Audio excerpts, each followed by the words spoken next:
తప్పు చేయకపోయినా తమపై తప్పుడు ఆరోపణలు చేస్తున్నారని టీటీడీ మాజీ చైర్మన్ భూమన కరుణాకర్ రెడ్డి అన్నారు. అందుకే తిరుమల లడ్డు వ్యవహారంలో సీబీఐ విచారణ జరపాలని కోరుతున్నట్టు ఆయన తెలిపారు. చంద్రబాబు చెప్పగానే ఆలయ శుద్ధికి సిద్ధపడటం దారుణమన్నారు. శుద్ధి చేయాల్సింది ఆలయాన్ని కాదు, చంద్రబాబు నాలుకనని భూమన అన్నారు. లడ్డు ప్రసాదానికి తమ వల్ల ఎలాంటి కళంకం జరగలేదని, తాను గాని వైవి సుబ్బారెడ్డి గాని తప్పు చేసి ఉంటే సర్వనాశనమైపోతామని చెప్పారు ఆయన. బాబు చెప్పినాడని చెప్పి ఈ సంప్రోక్షణ చేద్దామా, శుద్ధి కార్యక్రమం చేద్దామా, శుద్ధి కార్యక్రమం అని చంద్రబాబు చెప్పగానే ఆ కోయిల ఆళ్వార్ తిరుమంజనానికి కూడా రెడీ అయిపోయినారు వీళ్ళు.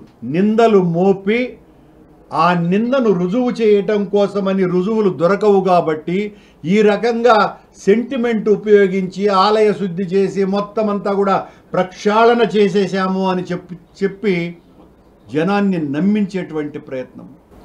శుద్ధి చేయాల్సింది ఆలయాన్ని కాదు, చంద్రబాబు నాలుకని. ఇంతటి అబద్ధాలు చెబుతున్నటువంటి ముఖ్యమంత్రి గారి నాలుక శుద్ధి కావాల్సినటువంటి అవసరం ఉన్నది.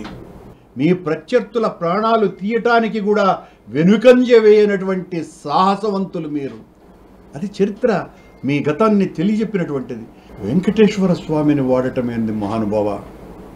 చంద్రబాబు గారు చాలా అపచారం చేశారు, చాలా తప్పు చేశారు, చాలా ఘోరం చేశారు.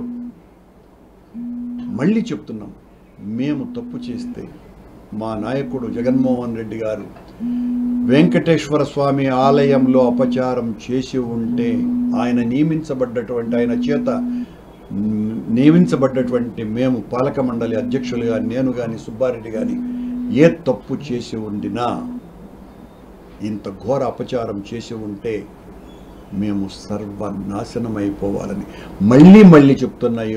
మీ సిట్టు స్టాండర్డ్ని కాకుండా సిబిఐ చేతనో సిట్టింగ్ జడ్జి చేతనో విచారణ జరిపించవలసిందిగా మీకు విజ్ఞప్తి చేస్తున్నాం.